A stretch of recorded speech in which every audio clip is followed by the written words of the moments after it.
Welcome to the Seed Sowing Sister Moment with your head seed sowing sister, Patrice.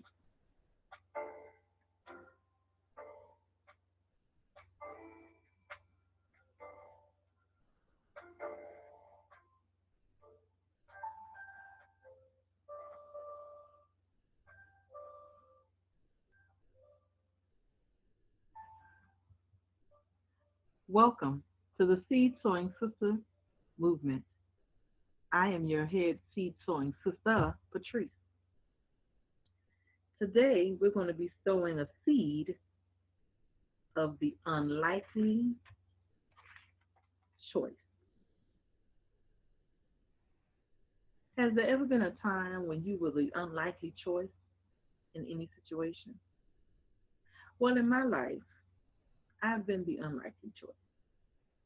I can remember back as a child going out for PE and having the coach say, I'm picking these two children to pick teams. And when they would pick the teams, I would either be picked last or not at all. And it wasn't that I didn't want to be picked, it just was I wasn't picked. So imagine this. I'm short, husky, glasses, with two long ponytails. And I can remember very clearly having one of the people say, no, I'm not picking her because she's slow. She doesn't run. And I remember the pain and the hurt that I felt because I wasn't picked. But then I remember one day talking to my grandmother about it, about not being picked. And she explained to me in her own way that when man doesn't pick you, guess what? God picks you. And today we're going to discuss a woman that God picked who was the most unlikely choice in this situation. So if you will please grab your pen, your paper, and your Bible. We're going to be in Joshua chapter 2 in its full entirety, Joshua chapter 6, verse 17, and also Romans chapter 2, verses 9 through 11. If you would like to follow along, you can get in Bible, any Bible. I'm using my NIV and also my King James Version as well. All right. So let's dive into today's section. We're going to be talking about Rahab and the spies, chapter 2. Then Joshua, son of Nun, secretly sent out two spies from Shittim. Go look over the land, he said, especially Jericho. So they went and entered the house of a prostitute named Rahab and stayed there. Now, isn't that an interesting choice? Joshua sends them over to look over the land, and he says, especially in Jericho. But when he gets there, he's sending them to a prostitute. Now, as you being a person being sent out on a mission, would you just went along with the mission, or would you have asked some questions? Sometimes asking some questions gets us in trouble. Let's keep going. Then the king of Jericho was told, look, some of the Israelites have come here tonight to spy out the land. So the king of Jericho sent his message to Rahab, bring out the men who came to you and entered your house, because they have come to spy out the whole land. So this lets you know that there's some busybodies or some gossipers in the palace. Because as soon as these men got into town, the word was out. and they started at Rahab's house first. But the woman had taken the two men and hidden them. She said, "Yes, the men came to me, but I did not know where they had come from. At dusk, when it was time to close the city gate, the men left. I don't know which way they went, so after them, go after them quickly. You may catch up with them." But she had taken them up to the roof and hidden them under the stalks of flax, and she had laid out on the roof. So the men set out in pursuit of the spies on the road that leads to the fords of the Jordan. And as soon as the pursuers had gone, the gate was shut. Before the spies laid down for the night, she went up on the roof, and she said to them, now let's pause for a second. What do you think she would say to these men?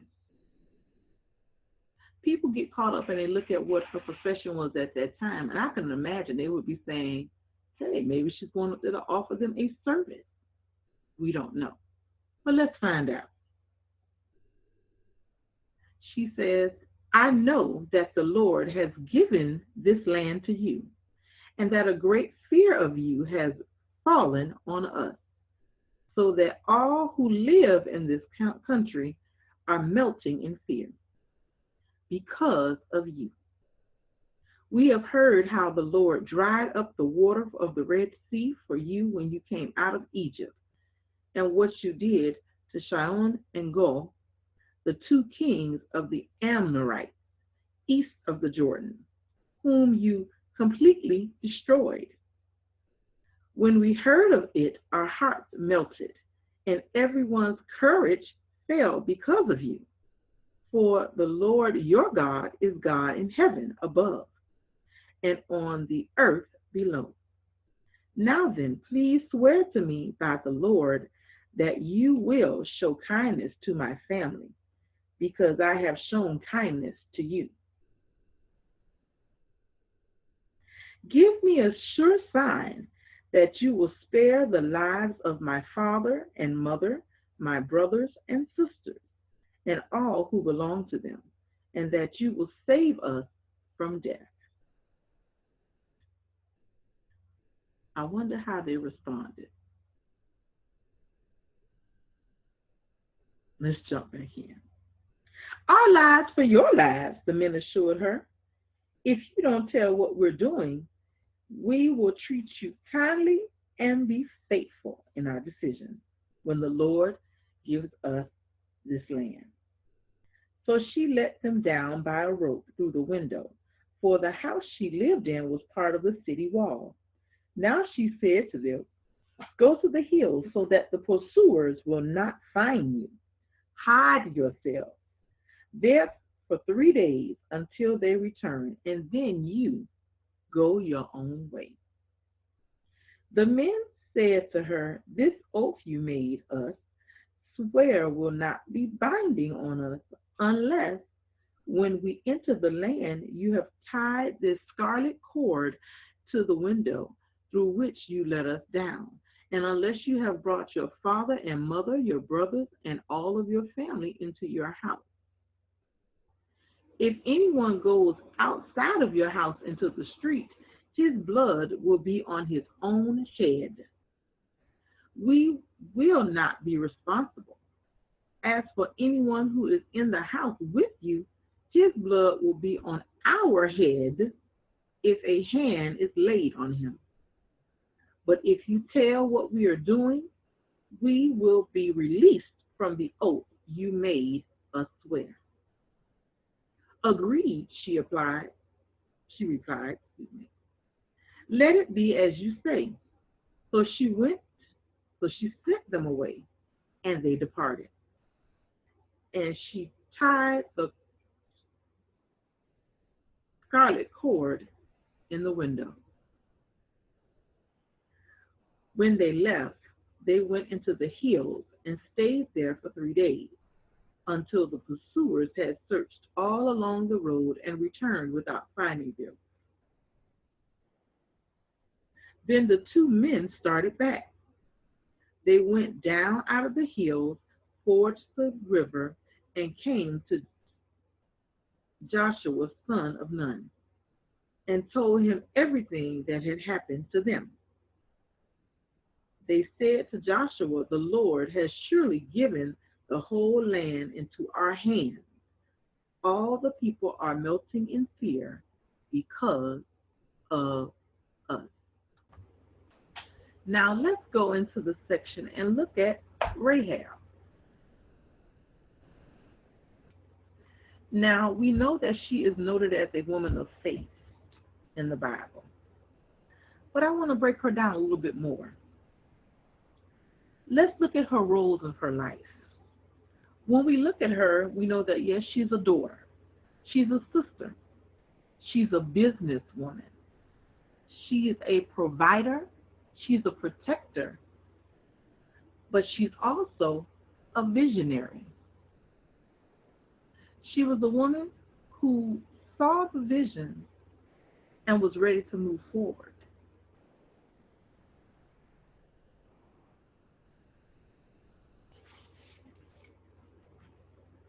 When we look at her, let's break her down. She was what we would call a prostitute with a heart. The first letter I want to look at for her is P. P will be our letter for today. And the first thing I want to look at for her is her position.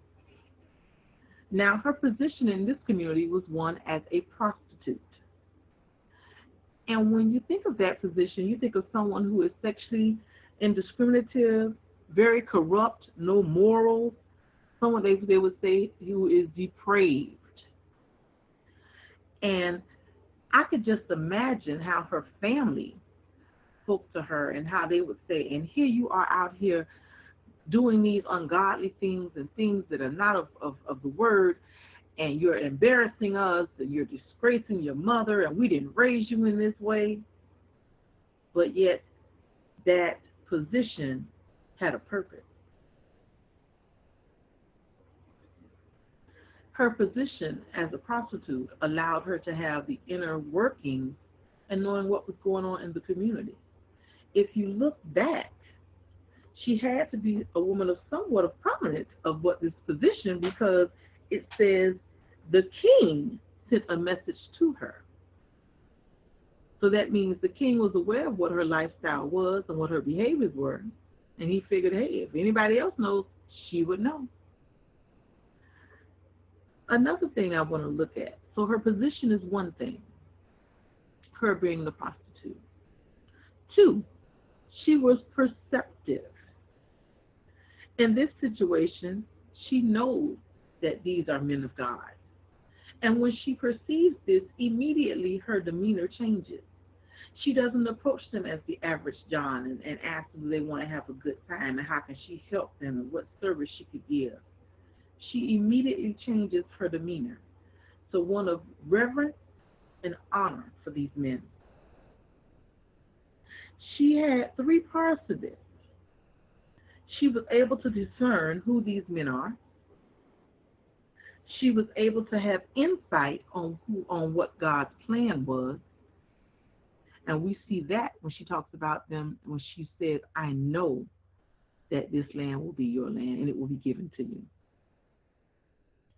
She also had wisdom to ask for help, for not just herself, but also her family. The third P was that she is a provider. In this situation, she is a provider in two realms. The first realm was the natural realm, the worldly realm. In this way, she provided a service of sex. She also provided shelter for the men that she slept with on that day. But let's go a little deeper. In the spiritual realm, she provided a service. She was a servant to these men of God. She provided a shelter for them to be safe for that evening. And she also provided for them a safe route of escape. Because if you look back in the story,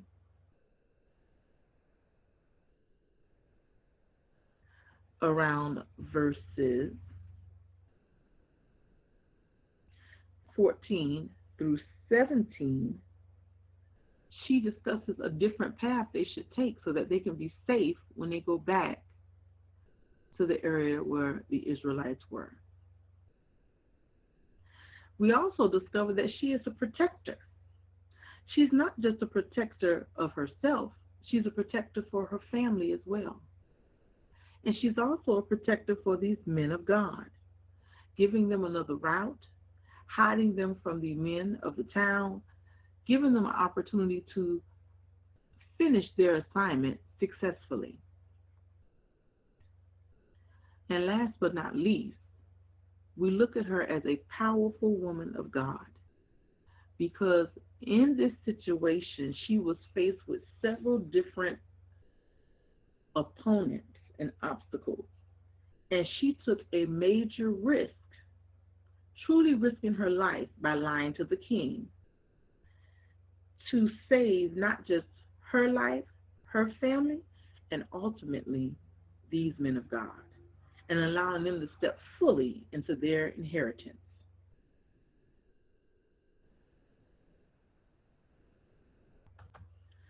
So today I want to leave you with two questions.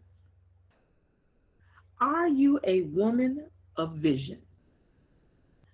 Can you look at something and see the beauty in it, even when it's at its lowest point? A great example would be someone who is buying a HUD home or a foreclosed home. When they walk in the doors, they usually don't see the home in front of them after the first 5 seconds, because in their mind, they're already seeing how they can update, remodel, create a space of peace, positivity, and newness. That's the person with vision. Another example is having a vision to help someone in the community. Are you a person who has vision to help someone in your community or to problem solve in your community? And if you are a person of vision, how do you see things differently than others around you? Are you that person that says, yes, I know how to solve this problem. We know how to deal with that. Are you the person that says, hey, I just don't want to be a problem solver. Let me be a creator or an innovator to make a change?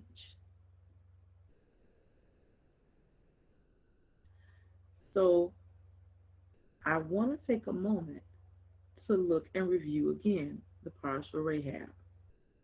We looked at today her position, that she was perceptive, that she was a provider, she was also a protector, and last but not least, she was a powerful woman of God.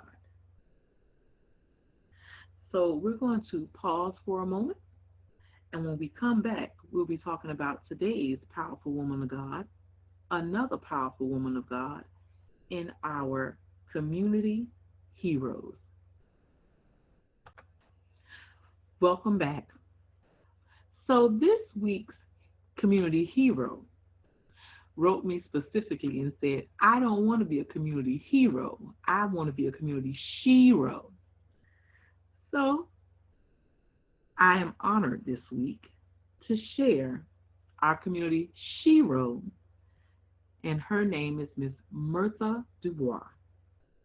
Miss Mertha Dubois is an international best-selling author, personal power life coach, a businesswoman, and CEO of Mertha Dubois Coaching and Consulting. Like our person today in our section, Rahab, Mertha has had several issues in life as well.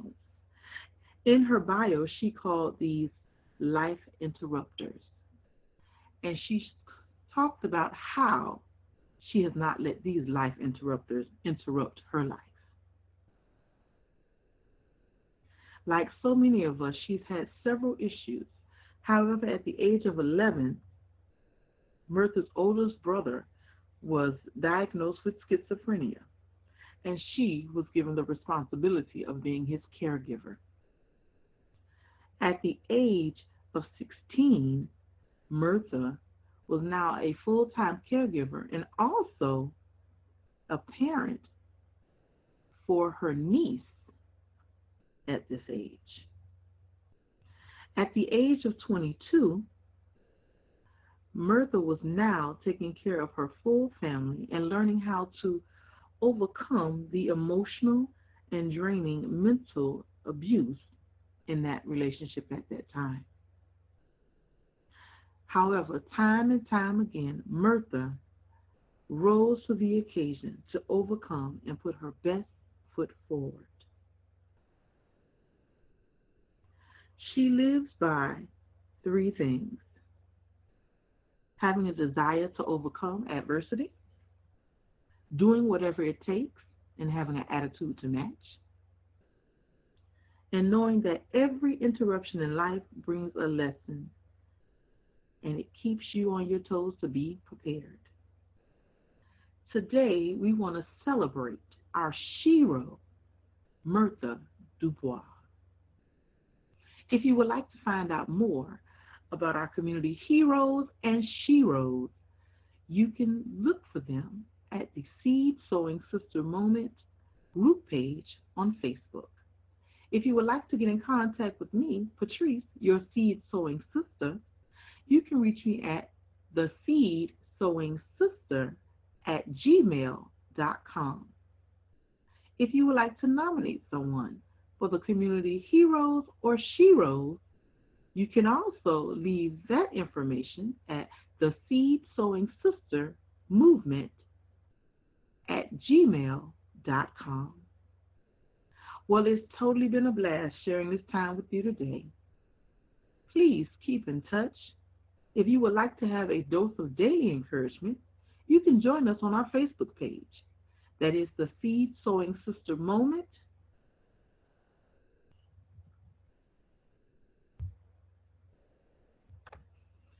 If you would like to keep in touch with us and you would like to get a dose of daily encouragement, you can reach us at the Seed Sowing Sister Movement Facebook page.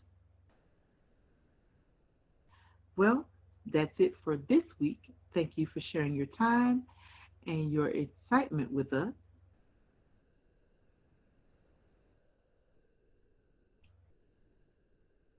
Please join us next week when we will be covering the topic of crossing over. What does it mean to cross over in your life and move to greater heights? Thank you again for joining me. I am Patrice, your seed sowing sister. Have a wonderful week.